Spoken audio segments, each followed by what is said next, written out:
بسم اللہ الرحمن الرحیم یا ایہا الذین آمنوا اتقوا اللہ ولتنظر نفس ما قدمت لغد واتقوا اللہ ان اللہ خبیر بما تعملون۔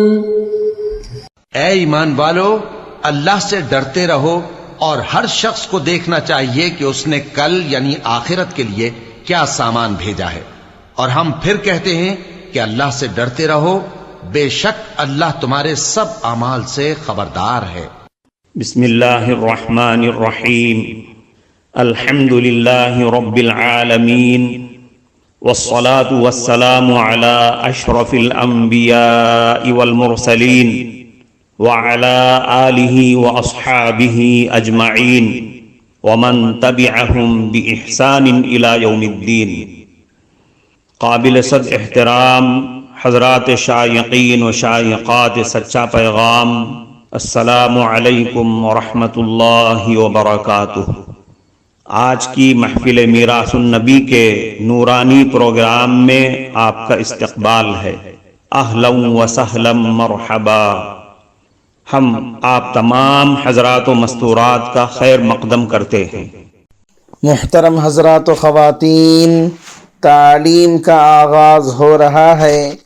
سب سے پہلے آداب تعلیم کا لحاظ کرتے ہوئے تعلیم کی طرف متوجہ ہو جائیں۔ پورے دھیان سے سننا، عمل کی نیت سے سننا اور تبلیغ کی نیت سے سننا، یعنی سنی ہوئی باتیں دوسروں تک پہنچانے کے جذبے سے سننا۔ چند خاص آداب تعلیم ہیں، امید ہے کہ آپ حضرات ان آداب کا ضرور خیال رکھیں گے۔ جزاکم اللہ۔ بسم اللہ الرحمن الرحیم۔ جذبہ جہاد، شوق عبادت کی حیرت انگیز مثال۔ علامہ باقری رحمۃ اللہ علیہ نے یہ واقعہ لکھا ہے۔ وہ فرماتے ہیں، رومیوں نے چند مسلمان عورتوں کو گرفتار کر لیا۔ ہارون رشید کا زمانہ تھا۔ ہارون رشید نے لوگوں سے کہا کہ آپ لوگوں کو تیار کیجئے تاکہ ہم فوج تیار کر کے ان پر حملہ کریں۔ ایک عالم نے جہاد کی ترغیب دی کہ اللہ کے راستے میں نکلو، اپنی جانوں کو، اپنے مالوں کو اللہ کے راستے میں پیش کرو۔ وہ کہتے ہیں، جب میں نے لوگوں کو اللہ کے راستے میں جہاد کی ترغیب دی تو اس کے بعد اپنے گھر کی طرف آنے لگا، راستے میں ایک جوان لڑکی کو انتظار کرتے دیکھا۔ میں اس کے قریب سے گزرنے لگا تو اس نے مجھے اپنی طرف کوئی بات کرنے کے لیے متوجہ کیا۔ میں سمجھا کہ شاید اس کی نیت اچھی نہیں، تو میں اس سے آگے گزرنے لگا۔ وہ لڑکی کہنے لگی، کیا نیک لوگ ایسے بھی ہوتے ہیں جو کسی کی بات ہی نہیں سنتے؟ تو پھر میں رک گیا کہ یہ بچی کچھ اچھی بات کرنا چاہتی ہے۔ میں نے کہا، بیٹی آپ مجھے کیا کہنا چاہتی ہو؟ اس نے کہا، آپ ہی نے جہاد کے لیے ترغیب دی ہے۔ میں نے کہا، ہاں۔ اس نے کہا، میری طرف سے یہ رقعہ لے لیں اور یہ تھیلا لے لیں جہاد کے لیے۔ میں نے جب رقعہ لے کر پڑھا تو رقعے پر لکھا ہوا تھا کہ میں اکیلی گھر میں ہوں، جہاد کے لیے خود تو نکل نہیں سکتی، مگر میرے سر کے بال کافی لمبے ہیں۔ میں نے اپنے سر کے خوبصورت بال کاٹ کر اس تھیلے میں ڈال دیے ہیں۔ ان بالوں سے کسی ایسے گھوڑے کی لگام بنا لیجئے جو اللہ کے راستے میں نکل چکا ہو۔ وہ کہتے ہیں، میں حیران ہو گیا کہ عورت میں جہاد کا اتنا جذبہ کہ اپنے سر کے بال کاٹ کر دے دیے اس گھوڑے کے لیے جو اللہ کے راستے میں نکل چکا ہو۔ سنت پر عمل کی انوکھی مثال۔ ایک کتاب میں تو بڑی عجیب بات پڑھی میں نے۔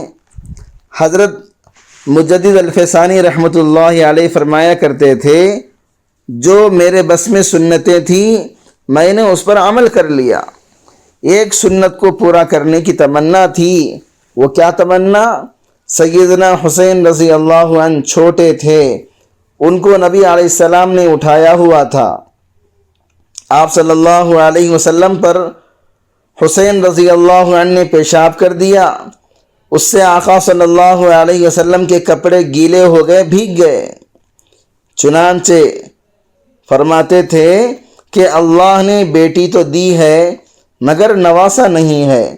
بڑی تمنا تھی کہ میں بھی اسے اٹھاتا اور میرے بھی کپڑے گیلے ہو جاتے، مگر نواسا نہ ہوا۔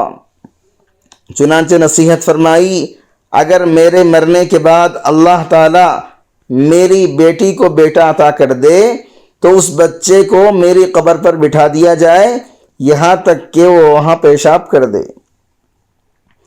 حضرت ابن عمر رضی اللہ عنہما کا جذبہ عمل۔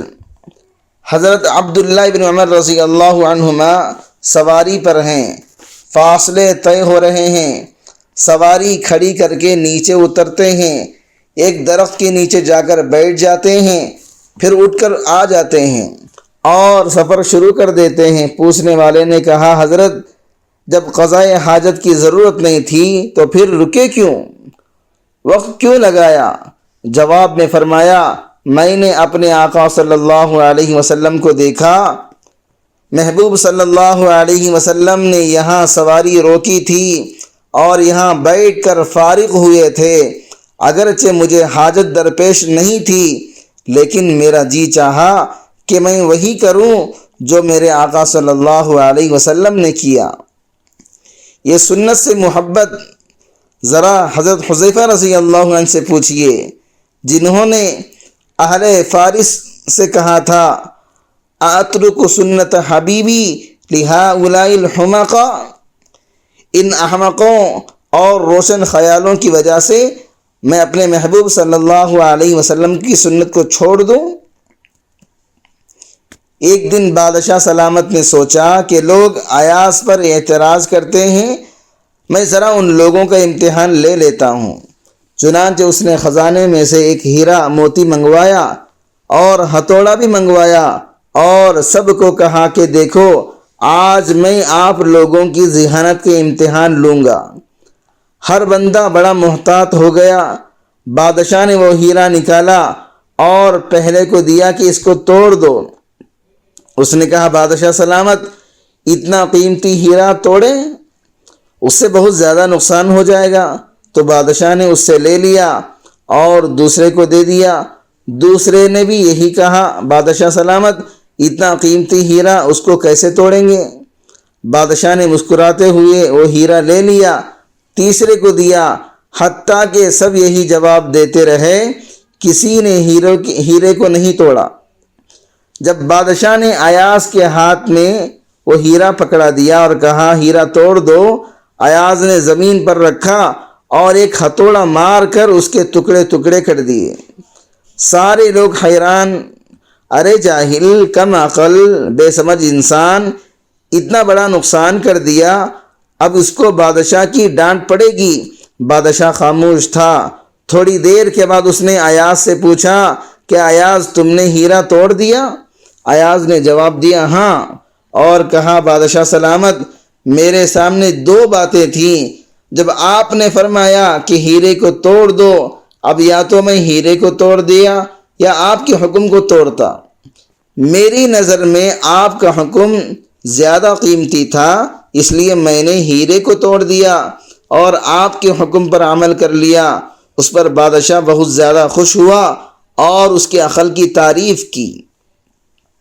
کرام، اس دینی اور ایمانی بیان کو سننے کے دوران ہی اس کو لائک کر دیجئے اور شیئر بھی کر دیجئے تاکہ دوسرے بھی اس سے فائدہ اٹھا سکیں۔ اللہ آپ کو جزائے خیر عطا فرمائے۔ ایک آدمی کو اللہ تعالیٰ نے بیٹا دیا، کچھ بڑا ہو گیا تو ان کے یہاں ایک اللہ والے آئے یا اپنے بیٹے کو ان کے پاس لے کر گئے۔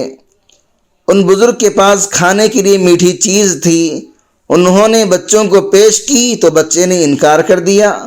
انہوں نے دوبارہ دی۔ بچے نے اپنے ابا کی طرف دیکھتے ہوئے پھر انکار کر دیا۔ جب بچے نے ایسا کیا تو ان اللہ والوں کی آنکھوں میں سے آنسو آ گئے۔ والد کو برا محسوس ہوا، کہنے لگے حضرت یہ بچہ ہے، آپ محسوس نہ کریں۔ پھر اس نے بچے کو کہا بیٹا لے لو۔ بچے نے لے لی۔ اس نے پوچھا حضرت آپ کی آنکھوں میں آنسو کیوں آ گئے؟ حضرت کہنے لگے مجھے خیال آیا یہ چھوٹا سا بچہ ہے لیکن اس کے اندر باپ کی اتنی اطاعت ہے، باوجود میٹھے کی رغبت کے جب تک باپ نے اشارہ نہیں کیا اس وقت تک اس نے میٹھی چیز کی طرف دیکھا بھی نہیں، جبکہ میں تو اتنی بڑی عمر کو پہنچ چکا ہوں کہ چھوٹے بچے کی طرح بھی نہ ہو سکا۔ ہم لوگ جو گلی بازار میں پھرتے رہتے ہیں تو ہمارے سامنے بھی تو نیلی پیلی مٹھائیاں پھر رہی ہوتی ہیں، کاش کہ ہم ان کی طرف دیکھنے کے بجائے اپنے رب کی طرف دیکھتے کہ ہمارے رب کا کیا حکم ہے۔ کفارہ مجلس کی دعا پڑھ لیجئے۔ سبحانک اللہم و بحمدک اشہد ان لا الہ الا انت استغفرک و اتوب الیک۔